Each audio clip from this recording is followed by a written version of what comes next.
Robot Corbis je posebnež v tej razstavi, ker ne gre za industrijskega robota, ampak je namenjen uporabi v medicini oziroma rehabilitaciji.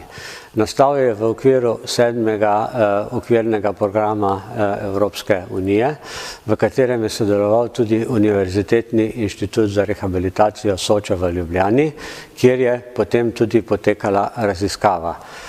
Naloga robota je bila predvsem v tem, da se na njem preizkusi sodelovanje med bolnikom in robotom oziroma njegovim upravljalskim sistemom.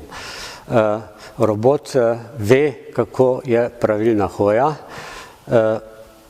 Bolniki, ki imajo težave s hojo, bodisi zaradi bolezni ali kakih poškodb, pa seveda se hoje učijo, in ko takšnega bolnika postavimo v robota, robot preuči njegovo hojo in ugotovi, kakšne napake ta bolnik dela, potem pa preklopi v drug način dela in poskuša s svojimi podatki popravljati hojo tega bolnika, da bo čim bolj podobna normalni hoji.